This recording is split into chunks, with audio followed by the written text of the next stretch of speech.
Bonjour, je vais donc vous présenter notre façon de faire le chocolat bien-être à l'ancienne aux épices. Donc un chocolat extrêmement qualitatif, gourmand, mais aussi très plein de vertus pour votre santé. Alors allons-y pour la présentation des ustensiles déjà dans un premier temps.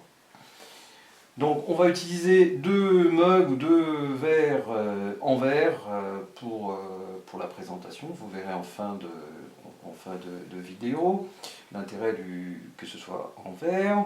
Une spatule en bois, banal. Un mousseur à lait, à pile.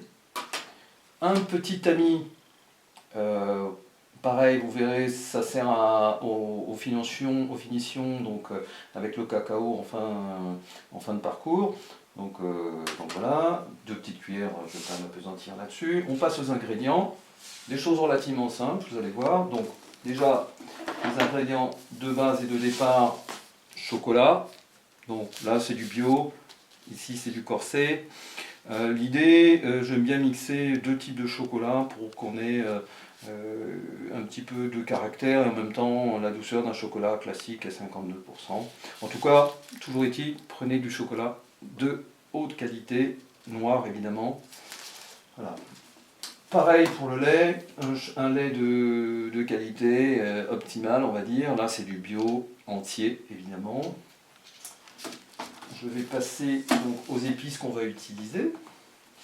De la cannelle essentiellement. Là pareil j'en prends deux types. Une classique du commerce, assez corsée et voilà. Et ici une seconde qui est une cannelle du Vietnam qui est plus fine, qui a un petit peu moins de présence mais qui est plus fine en bouche. Donc je trouve que c'est assez important de mixer les deux types de cannelle. Du piment de Cayenne, classique.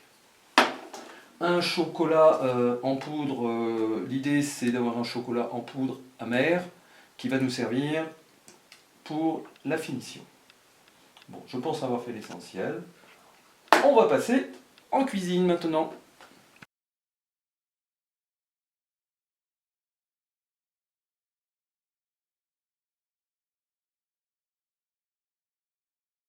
Voilà, nous voilà au-dessus du feu, donc en cuisine. J'ai le chocolat en main. Je vous explique le dosage. C'est 6 carrés parce que je suis en train de faire 2 tasses, donc 3 carrés par personne. Hein. Là en l'occurrence j'en prends 4 pour du courant et 2 pour le corset. Voilà, donc on y va, on dispose ça dans la casserole tout simplement. Coupe. J'ai disposé à l'intérieur mon chocolat, 4 du chocolat ordinaire, bio, celui que je vous ai montré tout à l'heure, et 2 du corset. Donc ça fait 3 carrés de chocolat par personne. Alors je le mets à fondre à feu doux, comme vous pouvez le voir, à feu très doux. Ça c'est un point important, c'est de faire toute la cuisson à feu doux. Je vais mettre un petit peu de lait pour accélérer la fonte du chocolat. Cuillère en bois en main. Et voilà, on va faire fondre tout ça doucement. Donc je vois que ça monte un petit peu en ébullition, donc je le retire aussitôt. On cherche à éviter l'ébullition à tout prix. Hein. Pas casser les saveurs en faisant bouillir que ce soit le chocolat ou que ce soit le lait surtout. Donc on va faire fondre doucement tout ça. Vous voyez que ça fond et ça se mélange très facilement.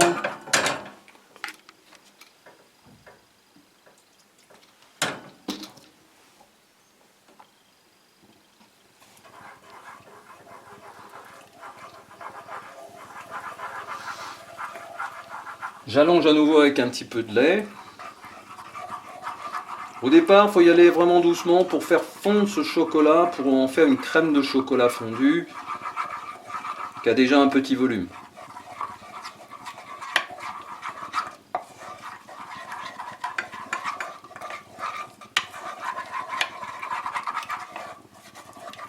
Voilà, on arrive à un mélange qui est très homogène, une crème de chocolat qui est bien onctueuse d'ailleurs. Donc on est bien parti. Maintenant j'ai mon dosage, ça correspond à une tasse. Donc je vais en remettre une je vais en mettre 2, puisque là je suis en train de préparer, comme on l'a dit, pour 2 personnes. Donc j'ai mis 6 carrés de chocolat et 2 tasses de lait. Si c'est pour une personne, évidemment, ce sera 3 et 1 tasse de lait. Et on se met en cuisson. On monte un petit peu le feu pour accélérer le processus. Et on va touiller tout ça pendant toute la cuisson. Donc on surveille bien la cuisson, on est au-dessus du feu, on mélange à la spatule et on surveille surtout les débuts d'ébullition. Si ça commence à bouillir très légèrement, on sort du feu et on continue à tourner à la spatule.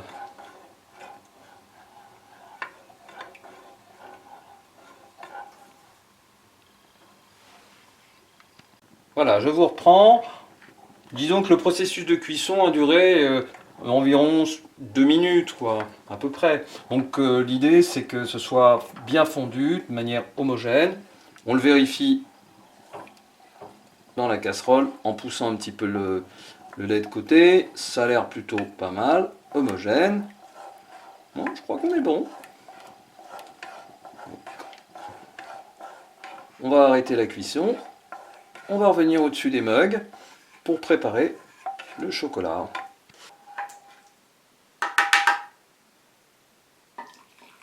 Rien de très particulier, je vais verser dans chaque tasse. J'alterne pour être sûr de bien répartir le chocolat.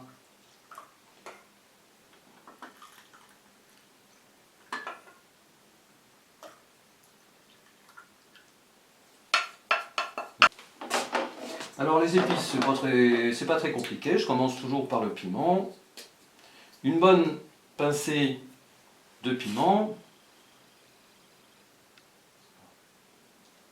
Quand je dis une pincée, c'est quand même une vraie pincée, quoi. La cayenne, la cannelle pardon, du Vietnam. Pareil, je saupoudre quand même pas mal. Et je complète avec la cannelle ordinaire.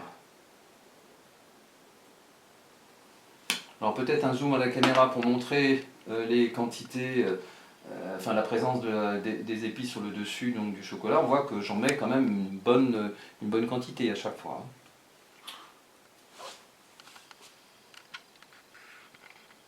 Maintenant, l'étape moussage. Donc le mousseur, très simple d'usage. Après, c'est plus dans la manipulation avec la tasse qu'il faut être un petit peu prudent pour ne pas projeter du chocolat partout dans la pièce, quoi. Donc, ce que je fais, voilà, je commence bien au fond pour maîtriser le geste.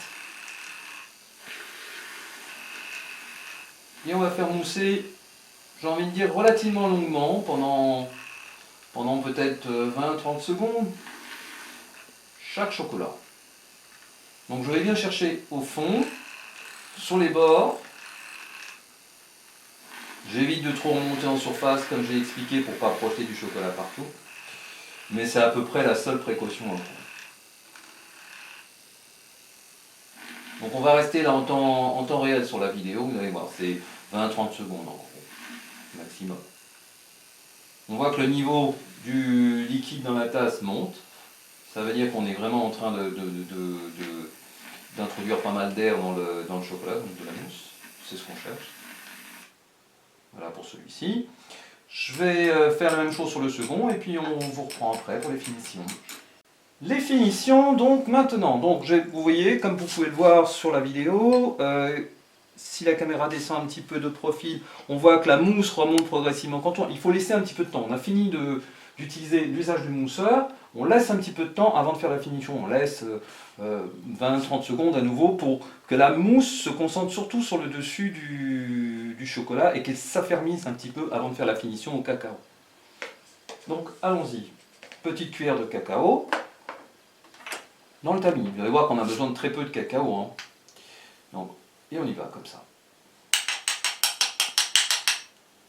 L'idée c'est de saupoudrer sur le dessus une petite couche décorative et dégustative aussi, vous verrez en le goûtant que ça a son importance. Donne une petite touche d'amertume.